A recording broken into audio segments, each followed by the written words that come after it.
السلام علیکم پیارے دوستو، سیرت محمد مصطفیٰ صلی اللہ علیہ وسلم کے ٹاپک نمبر 17 میں آج ہم قبول اسلام حضرت عمر بن خطاب رضی اللہ تعالیٰ عنہ اس کا مطالعہ کریں گے۔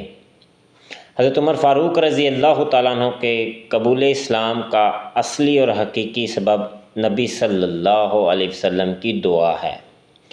اول آپ صلی اللہ علیہ وسلم نے دعا فرمائی، اے اللہ، ابو جہل اور عمر بن خطاب میں سے جو تیرے نزدیک زیادہ محبوب ہو، اس سے اسلام کو عزت عطا فرما۔ بعد ازاں بذریعہ وحی آپ صلی اللہ علیہ وسلم پر منکشف ہوا کہ ابو جہل اسلام نہیں لائے گا۔ اس وقت آپ صلی اللہ علیہ وسلم نے حضرت عمر رضی اللہ تعالیٰ عنہ کے لیے دعا فرمائی، اے اللہ، خاص عمر بن خطاب سے اسلام کو قوت عطا فرما۔ حضرت عمر رضی اللہ تعالیٰ عنہ ابتدائی اسلام میں رسول اللہ صلی اللہ علیہ وسلم کے سخت مخالف اور دین اسلام سے متنفر تھے۔ ابو جہل نے اعلان کیا کہ جو شخص نبی پاک صلی اللہ علیہ وسلم کو قتل کرے گا، میں اس کے لیے 100 اونٹ کا کفیل اور ضامن ہوں۔ حضرت عمر رضی اللہ تعالیٰ عنہ نے ابو جہل سے اس کی تصدیق کی اور قتل کے ارادے سے چل پڑے۔ راستے میں دیکھا کہ لوگ ایک بچھڑے کو ذبح کر رہے ہیں۔ میں دیکھنے کے لیے کھڑا ہو گیا۔ میں نے دیکھا کہ بچھڑے کے پیٹ سے پکارنے والا کہتا ہے، اے آل زری، ایک کامیاب امر ہے، ایک مرد ہے جو فصیح زبان کے ساتھ چیخ رہا ہے، لوگوں کو اشہد ان لا الہ الا اللہ وان محمد رسول اللہ کی طرف بلا رہا ہے۔ حضرت عمر رضی اللہ تعالیٰ عنہ فرماتے ہیں کہ یہ آواز سنتے ہی یکدم میرے دل میں خیال آیا کہ مجھے ہی یہ آواز دی جا رہی ہے اور میں اس کا مخاطب ہوں۔ مگر حضرت عمر رضی اللہ تعالیٰ عنہ پھر بھی نہ رکے۔ راستے میں نعیم بن عبداللہ رضی اللہ تعالیٰ عنہ سے ملاقات ہوئی۔ انہوں نے پوچھا، عمر، کیا ارادہ ہے؟ آپ نے کہا، محمد صلی اللہ علیہ وسلم کو قتل کرنے کا ارادہ ہے، نعوذ باللہ۔ نعیم نے کہا، محمد کو قتل کر کے بنو ہاشم اور بنو زہرہ سے کیسے بچ سکو گے؟ حضرت عمر رضی اللہ تعالیٰ عنہ نے کہا، میں گمان کرتا ہوں کہ تم بھی صابی ہو گئے ہو، تم نے اپنا آبائی مذہب چھوڑ دیا ہے۔ نعیم رضی اللہ تعالیٰ عنہ نے کہا، مجھ سے کیا کہتے ہو؟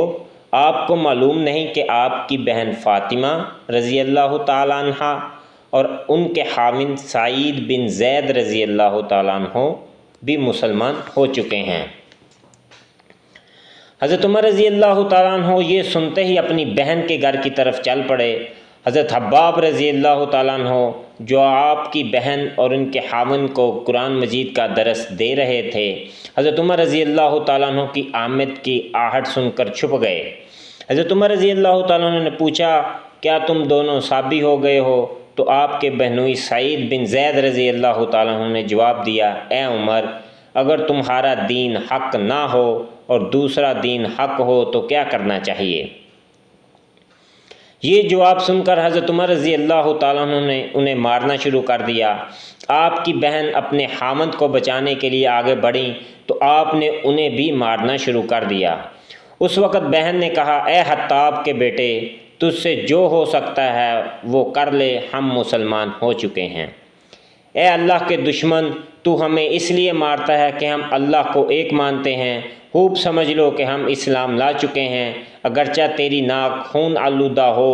سن کر حضرت عمر رضی اللہ تعالیٰ عنہ شرما گئے اور کہا، اچھا، وہ کتاب جو تم پڑھ رہے تھے مجھے بتلاؤ۔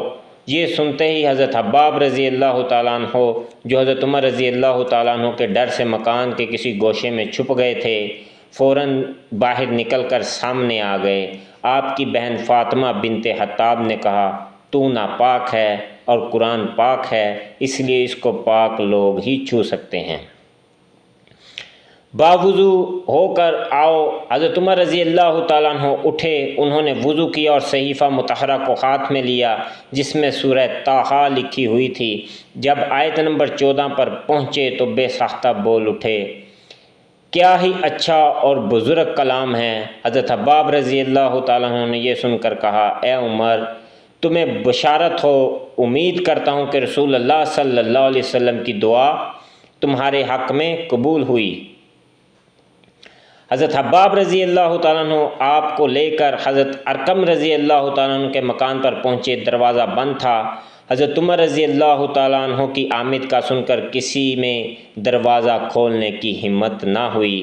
حضرت حمزہ رضی اللہ تعالیٰ عنہ نے فرمایا، اے عمر، خیر کا ارادہ لے کر آئے ہو تو ہم بھی خیر کا معاملہ کریں گے، اور اگر شر کے ارادے سے آیا ہے تو ہم اس کی تلوار سے اسی کو قتل کریں گے۔ رسول اللہ صلی اللہ علیہ وسلم نے دروازہ کھولنے کی اجازت دی، دروازہ کھول دیا گیا۔ دو آدمی حضرت عمر رضی اللہ تعالیٰ عنہ کو بازوؤں سے پکڑ کر آپ صلی اللہ علیہ وسلم کے سامنے لائے۔ آپ صلی اللہ علیہ وسلم نے فرمایا، انہیں چھوڑ دو، اور آپ کا کرتا پکڑ کر فرمایا، اے خطاب کے بیٹے، اسلام لا، اور حضرت عمر رضی اللہ تعالیٰ عنہ کے لیے دعا فرمائی، اے اللہ اسے ہدایت دے، اور حضرت عمر رضی اللہ تعالیٰ عنہ سے مخاطب ہو کر فرمایا، اے عمر، کیا تو اس وقت تک باز نہیں آئے گا جب اللہ تجھ پر رسوا کن عذاب نازل فرمائے؟ حضرت عمر رضی اللہ تعالیٰ عنہ نے عرض کیا، یا رسول اللہ صلی اللہ علیہ وسلم، میں اسی لیے حاضر ہوا ہوں کہ ایمان لاؤں اللہ پر، اس کے رسول صلی اللہ علیہ وسلم پر، اور کچھ اللہ کے پاس نازل ہوا۔ رسول اللہ صلی اللہ علیہ وسلم نے فرط مسرت سے آواز بلند تکبیر کہی، جس سے تمام اہل دار نے سمجھ لیا کہ حضرت عمر رضی اللہ تعالیٰ عنہ اسلام لا چکے ہیں۔ حضرت عباس رضی اللہ تعالیٰ عنہ فرماتے ہیں کہ جب عمر رضی اللہ تعالیٰ عنہ مسلمان ہوئے تو جبریل امین تشریف لائے اور کہا، اے محمد صلی اللہ علیہ وسلم، تمام اہل آسمان حضرت عمر رضی اللہ تعالیٰ عنہ کے اسلام لانے سے مسرور اور خوش ہوئے۔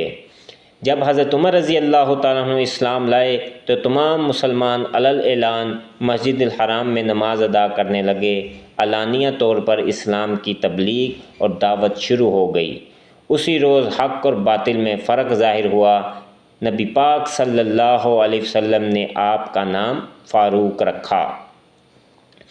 حضرت عمر رضی اللہ تعالیٰ عنہ نے چاہا کہ میرے اسلام لانے کی خبر پورے مکے میں پھیل جائے، چنانچہ آپ نے جمیل بن معمر، جو خبریں پھیلانے کے لیے مشہور تھے، ان کو بتایا۔ جمیل بن معمر چادر کھینچتا ہوا حرم سے داخل ہوا، جہاں سرداران قریش جمع تھے۔